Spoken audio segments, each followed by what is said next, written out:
ये कहानी कुबाजी महाराज की है, जिनका नाम उनके गुरुदेव द्वारा केवल राम जी रखा गया था। वे एक कुम्हार थे। उन्होंने श्री कृष्णदास पहारी जी के सत्संग में जाना शुरू किया और उन्हें सद्गुरु रूप में वरण किया। जाति से वे कुम्हार थे, लेकिन उनकी स्थिति महान संतों के समान हो गई थी। वे संतों की सेवा में लीन रहते थे।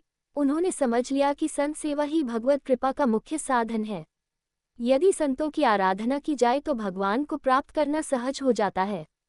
कोई भी वैष्णव या संत उनके घर आता तो वे उनका आदरपूर्वक सत्कार करते। उनके घर में साधु संतों का आना जाना लगा रहता था। वे महीने में केवल 30 बर्तन बनाते थे और उनमें से रोज केवल एक ही बेचते थे। इस सीमित कमाई से ही वे अपने परिवार का भरण पोषण करते और शेष धन से संत सेवा करते थे। वे अधिक बर्तन इसलिए नहीं बनाते थे क्योंकि उनका मत था कि यदि हम अधिक व्यापार और सांसारिक गतिविधियों में उलझ जाएंगे तो हमारा मन आंतरिक भजन में नहीं लगेगा। एक दिन उनके घर में बहुत से संतों की मंडली आई, किंतु उनके घर में संत सेवा के लिए कोई व्यवस्था नहीं थी। उन्होंने पत्नी से कहा, अब हमें किसी से उधार लेना पड़ेगा। संत आए हैं और वे भूखे नहीं रह सकते। वे ये भी कर सकते थे कि संतों से हाथ जोड़कर विनम्रतापूर्वक कह देते कि उनके पास भोजन की व्यवस्था नहीं है, लेकिन उनके प्रेमी हृदय ने ये स्वीकार नहीं किया। उन्होंने सोचा, संतों की सेवा के लिए ऋण भी लेना पड़े तो कोई दोष नहीं। वे एक महाजन के पास गए और कहा, हमारे घर 20-25 संत आए हैं। हमें उनके लिए भोजन सामग्री चाहिए। कृपया हमें उधार दे दें, हम धीरे धीरे इसे चुका देंगे। अधिकांश महाजनों ने ये कहकर मना कर दिया कि यह गरीब आदमी है, इसे उधार देने का कोई लाभ नहीं। लेकिन एक चतुर महाजन ने कहा, यदि तुम मेरा एक काम कर दो तो जितनी भी सामग्री चाहिए मैं दे सकता हूँ। कुबाजी महाराज ने पूछा, आपका क्या काम है? महाजन ने कहा, हमारे कुएं की खुदाई का काम रुका हुआ है। यदि तुम उसे पूरा कर सको तो मैं तुम्हें संत सेवा के लिए सामग्री दे दूंगा। ये सुनकर कुबाजी महाराज ने खुश होते हुए सहमति दे दी।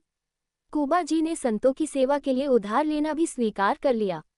वे भक्तों की सेवा में इतने तन्मय थे कि उन्होंने सेवा की सामग्री ली और संतों की सेवा की। उनकी पत्नी भी इस सेवा में सहभागी बनी। फिर वे दोनों तय किया हुआ कार्य करने के लिए वापस आए।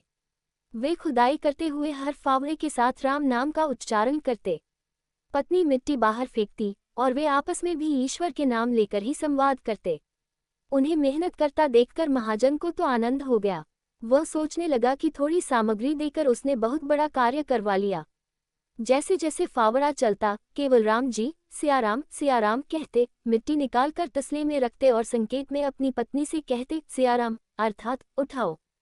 फिर वे कहते सियाराम और वह मिट्टी उठाती। इस प्रकार वे दोनों एक एक कदम आगे बढ़ते। अब वे कुआं खोदने में तल्लीन हो गए। खुदाई के दौरान मिट्टी खिसकने लगी क्योंकि चारों ओर रेतीली मिट्टी थी। कुछ ही समय में हजारों मन मिट्टी खिसक गई। कुआं गहरा हो चुका था और अब बस पानी निकालने की देर थी कि अचानक ऊपर की पहाड़ी धंस गई और केवल राम जी मिट्टी के नीचे दब गए। मिट्टी इतनी तेजी से गिरी कि चारों ओर बस धूल ही धूल थी। अब किसी को भी यह संभव नहीं लग रहा था कि वे जीवित बचेंगे। उनकी पत्नी को समझाया गया कि अब कुछ भी संभव नहीं, लेकिन वे धैर्यवान थीं। उन्होंने इसे प्रभु की इच्छा और अपने प्रारब्ध का फल माना। 1 महीने तक कोई भी उस स्थान के पास नहीं गया क्योंकि यह एक बहुत ही दुखद घटना थी। 1 महीना बीत गया और तभी उधर से गुजरने वाले कुछ लोगों ने अचानक नाम ध्वनि सुनी, सियाराम सियाराम सियाराम। ये ध्वनि अत्यंत आनंददायक थी। जो भी उस स्थान के पास गया वह इस नाम ध्वनि को सुनकर रोमांचित हो उठा। यह कोई साधारण ध्वनि नहीं थी, ये गहन आध्यात्मिक ऊर्जा से भरी हुई थी। यात्रियों ने यह भी सुना कि सिर्फ नाम ही नहीं बल्कि मृदंग और करताल की ध्वनि भी आ रही थी। उसी समय उधर से एक राजा गुजरा, जिसने भीड़ देखकर पूछा कि यहाँ क्या हो रहा है। लोगों ने बताया कि यह स्थान वह है जहाँ केवल राम जी कुआं खोद रहे थे और मिट्टी के नीचे दब गए थे। राजा ने ये सुनते ही आदेश दिया कि तत्काल खुदाई करवाई जाए। लोगों ने कहा कि इतनी गहरी मिट्टी के नीचे कोई जीवित कैसे रह सकता है, लेकिन नाम ध्वनि स्पष्ट रूप से सुनाई दे रही थी। जब मिट्टी हटानी शुरू की गई तो एक गुफा जैसी संरचना दिखाई दी।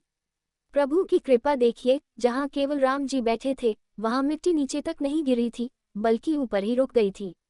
यह एक चमत्कार था। जब सभी ने देखा तो पाया कि केवल राम जी आरामदायक मुद्रा में बैठे हुए थे और जोर जोर से सियाराम सियाराम का जप कर रहे थे। उनके पास सुंदर पात्र में भोजन रखा था और जल भी रखा था। प्रश्न ये था कि यह भोजन और जल वहां कैसे पहुंचा। सोचिए, यदि किसी लिफ्ट में बिजली चली जाए तो कितनी घबराहट होती है। लेकिन ये भक्त तो एक गहरे कुएं में बैठे थे और न केवल जीवित थे बल्कि पुनर्तः आनंदमग्न भी थे। यह उनकी अटूट भक्ति और प्रभु के नाम पर दृढ़ विश्वास का परिणाम था।